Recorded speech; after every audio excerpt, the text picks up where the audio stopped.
Hello, good morning friends. Plant embryology भ्रौणिकी की कक्षा के अंदर आपका पुनः स्वागत है। मैं डॉक्टर तेज प्रकाश शर्मा आज आपको नर युग्मकोद्भिद तथा परागकण के बारे में कुछ डिस्कस करूंगा। मित्रों, लघु बीजाणु मात्र कोशिका के अर्धसूत्री विभाजन के पश्चात 4 लघु बीजाणु या परागकण बनते हैं।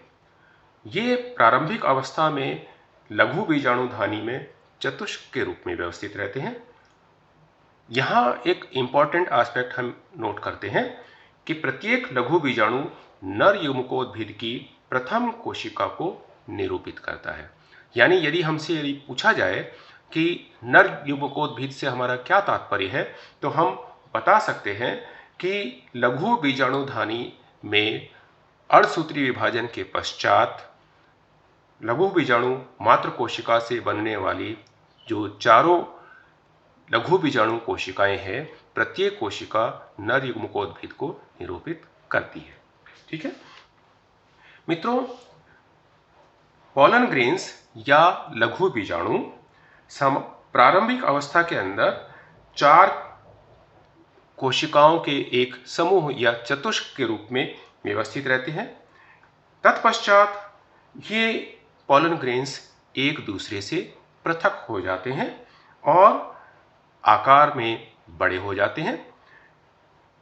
इसके पश्चात ये या तो गोल संरचना के रूप में या अंडाकार संरचना के रूप में परिवर्तित हो जाते हैं। प्रत्येक बीजाणुधानी के अंदर लघु बीजाणुओं की संख्या उसमें स्थित लघु बीजाणु मात्र कोशिकाओं की संख्या पर निर्भर करती है। सामान्य तौर से जिन पौधों के अंदर वायु के द्वारा प्रकीर्णन होता है, उन पौधों के अंदर लघु बीजाणुओं या पॉलन ग्रेन्स की संख्या अधिक होती है, लेकिन उनका आकार छोटा होता है।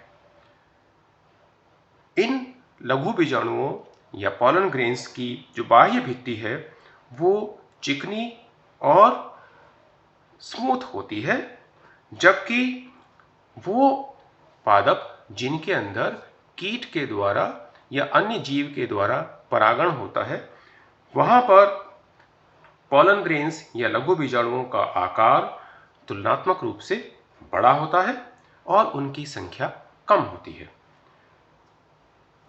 इन जो लघु बीजाणु या पॉलन ग्रेन्स इंसेक्ट्स के द्वारा परागित होते हैं, जिनके अंदर परागण इंसेक्ट्स के द्वारा होता है, उनमें जो इनका बाह्य चोल है, ये बाह्य भित्ति है, उस बाह्य भित्ति के ऊपर विशिष्ट संरचनाएं पाई जाती हैं। ये कठोर होती हैं। इनके ऊपर ऑयल या चिपचिपे पदार्थ पाए जाते हैं जो इनको उन कीट के द्वारा प्रकीर्णित होने में मदद करते हैं। किसी परागकण की बाह्य चोल की संरचना के अध्ययन को हम पैलाइनोलॉजी कहते हैं। मित्रों, इस बात को आप ध्यान रखें। यह टर्म आपको सामान्य तौर से अधिक जगह पर पढ़ने को नहीं मिलेगी। परागकण के बाह्य चोल की संरचना के अध्ययन को हम पैलाइनोलॉजी कहते हैं। परागकण की संरचना में हम कई बार पाते हैं कि ये विभिन्न विभिन्न रंग लिए हुए होते हैं। इनके रंगीन होने का कारण इनमें कैरोटीनॉइड्स का उपस्थित होना होता है, जिसकी वजह से ये हल्के पीले या ऑरेंज कलर के नजर आते हैं। परागकण का आकार 10 μm से लेकर 200 μm तक होता है।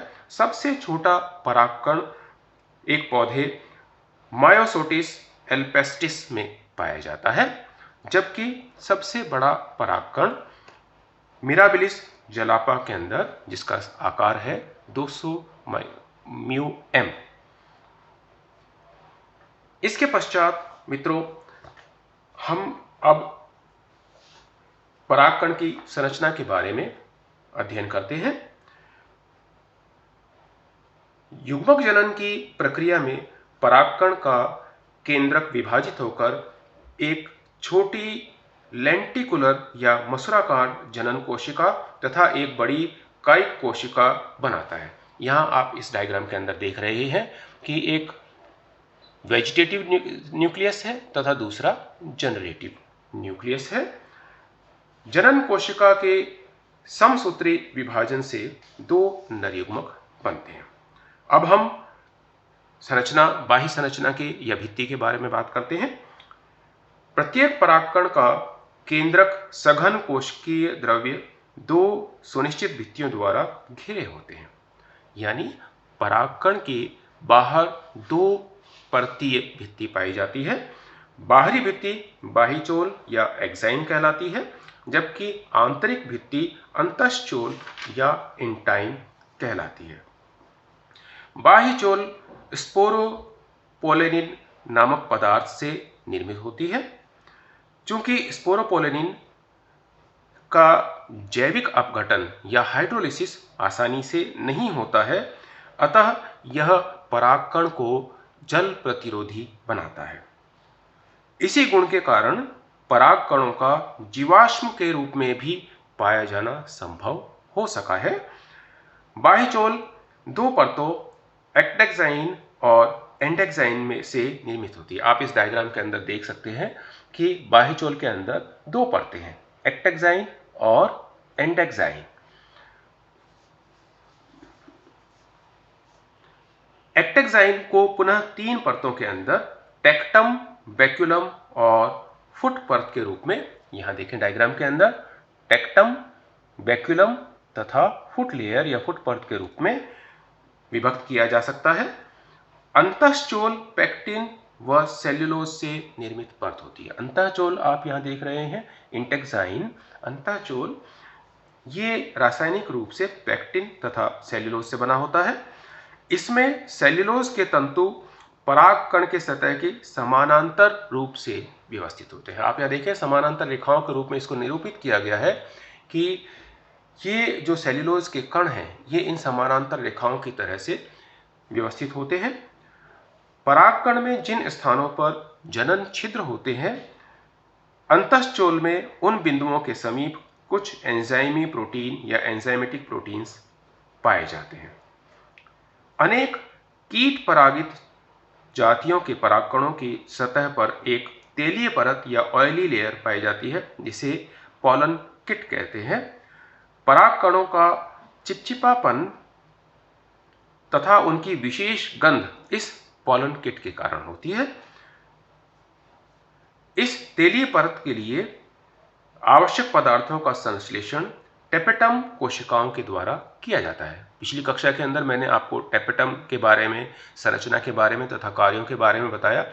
उसके विभिन्न कार्यों के अंदर एक कार्य ये भी निरूपित है कि जैसा मैंने अभी अभी आपको बताया कि जो परागकण की जो तेलीय परत जो पाई जाती है, वो टेपेटम कोशिकाओं के द्वारा निर्मित किया जाता है। हम विभिन्न वैज्ञानिकों के एक मत को इस यहाँ मद्देनजर देखते हैं कि जो पॉलन किट है, ये पॉलन किट सामान्य तौर से कीटों को आकर्षित करने में सहायक होता है। दूसरा इसका उपयोग परागकण के लिए कि परागकण को अल्ट्रावायलेट रेज से या पराबैंगनी किरणों से बचाता है, तथा तीसरा जो ऑयली सरफेस होती है या चिपचिपापन होता है परागकण का, ये कीटों के शरीर पर परागकणों को चिपकने में सहायक सिद्ध होता है। परागकण की अगर आंतरिक संरचना की हम बात करें तो परागकण के कोशिका द्रव्य में अनेक डिक्टियोसोम, माइटोकॉन्ड्रिया तथा अंतःप्रजवी जाल या एंडोप्लाज्मिक रेटिकुलम पाए जाते हैं। जैसे ही चतुष्क या टेट्राड से परागकण का पृथक होना होता है, उसके पश्चात प्रत्येक परागकण बहुत तेजी से ग्रो करता है और इसके ग्रो करने के साथ साथ में या इसके विकसित होने के साथ साथ में इसमें अनेक वैक्यूल्स उत्पन्न हो जाती है, जिनके कारण कोशिका द्रव्य एक पतली परिधीय झिल्ली के रूप में नजर आता है। यहाँ हम देख रहे हैं कि कोशिका द्रव्य बिल्कुल बाहर एक पतली झिल्ली के रूप में पाया जाता है। मित्रों, इस प्रकार से आज हम हमने नर युग्मकोद्भिद तथा परागकण के बारे में और परागकण की बाह्य भित्ति और आंतरिक संरचना के बारे में कुछ समझने की कोशिश की। कल इसी क्रम को जारी रखेंगे। तब तक के लिए आप सभी का धन्यवाद। Thank you very much. Have a nice day. Thank you.